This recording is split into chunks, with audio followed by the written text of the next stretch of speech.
Untuk pengembangan bibit itu harus ada standarisasi. Nah, standarisasi itu hanya perusahaan-perusahaan gede yang bisa.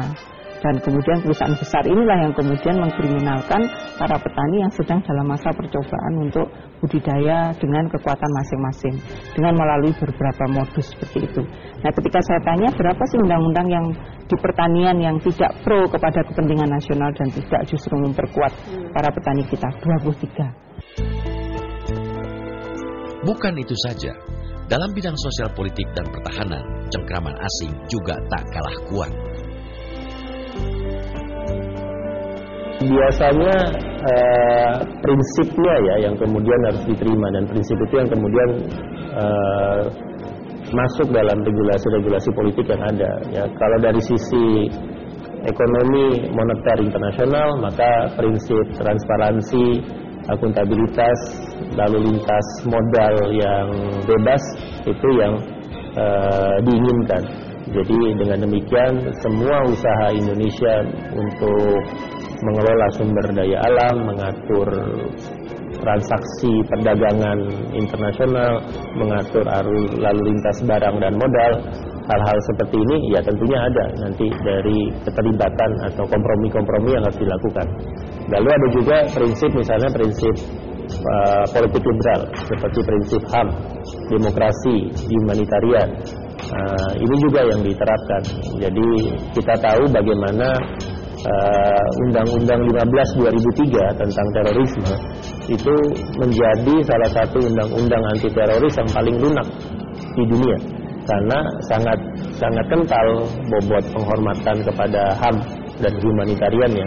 Kalau negara-negara lain, Amerika Serikat sendiri misalnya, yang tidak mempedulikan desakan dari pengacara-pengacara internasional, itu bisa membuat Patriot Act dengan Guantanamo Bay-nya. Indonesia karena memperhatikan prinsip-prinsip itu hanya bisa menetapkan masa tahanan 7 hari. Ya. Dan ketika prinsip-prinsip ini kemudian juga bekerja untuk berbagai undang-undang, termasuk di bidang pertahanan keamanan, ya undang-undang kepolisian, undang-undang pertahanan, undang-undang TNI, ya prinsip-prinsip itu diperkenalkan. Dan ketika dalam prosesnya juga terlihat pelibatan asingnya. Ya misalnya saya sering bekerja dengan beberapa teman mendirikan kelompok kerja, dan di kelompok kerja itu kami mendapat dukungan pendanaan dari agensi-agensi internasional. Celakanya pula, penetrasi asing dalam proses legislasi nasional itu menyasar pada bidang-bidang yang sangat strategis. Demi kepentingan itu, upaya penetrasi itu juga dilakukan dengan berbagai cara.